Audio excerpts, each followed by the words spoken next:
In this video, I want to show you something.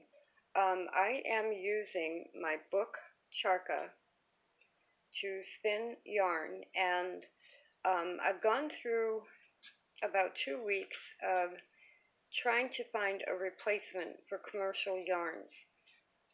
Buying my own wool.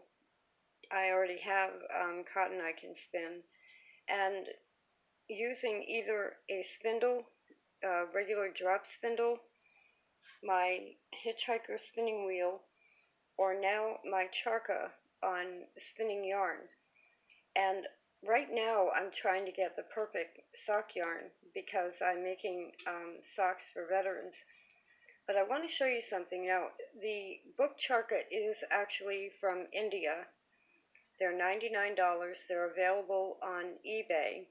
You could also do a Google search for a company named ecommerce.com. They import them from India. Now I have made mine different because I've painted it. And it is using a tool from another country, but it's a brilliant spinning wheel. It really is. And it is in India used for spinning cotton. But I am spinning wool on it, and I'm getting my best sock wool out of the 3 ways of spinning that I have: the spindle, the wheel, the larger wheel, or this. I'm getting my best sock yarn. But I also want to show you something else. Miniature knitting for 6-inch tall 1/12 scale dolls. It's very hard to find, other than, say, embroidery floss, a yarn, especially a wool yarn, to knit at that scale. And I want to show you how thin I'm getting this.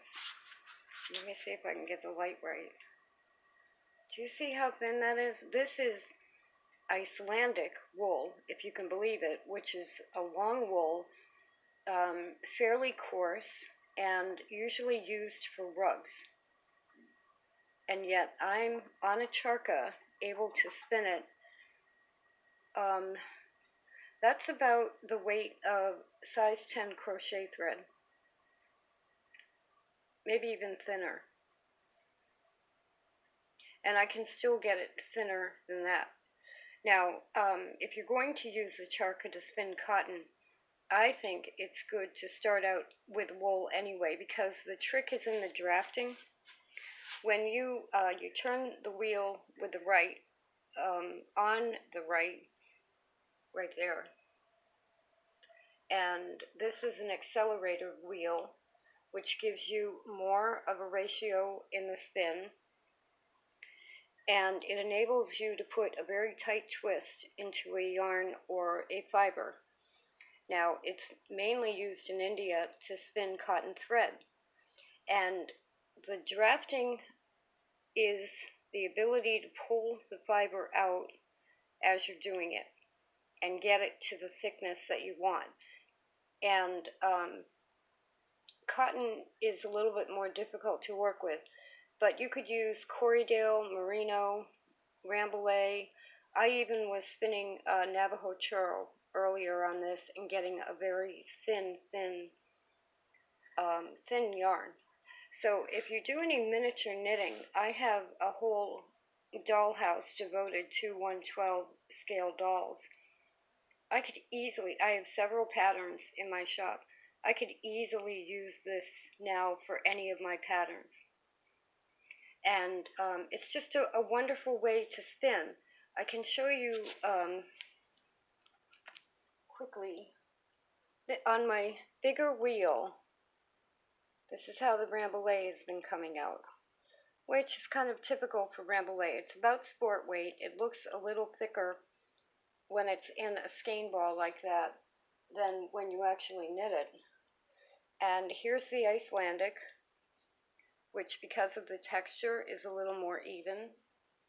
And then here is the Navajo churro lamb, but that lamb's been giving me a little bit of a hard time. So that is spun on the larger hitchhiker wheel, and all of those are fine for socks. That's a good sport weight or fingering weight sock yarn.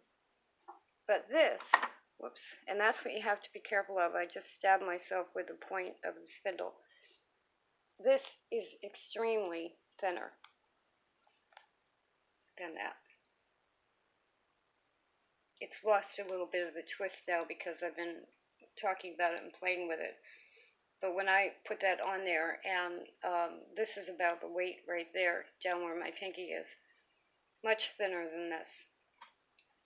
So if you're interested in spinning for knitting and have looked at all the different wheels, I looked at a Lewitt, I think Lewitt S10, and it's like $650. My hitchhiker that at one time I paid about $200 for is now up to $485. Spindles are about $10, and you can do it that way. But this, if you really want to spin very fine yarn, a little faster than a drop spindle, this is a wonderful item to have.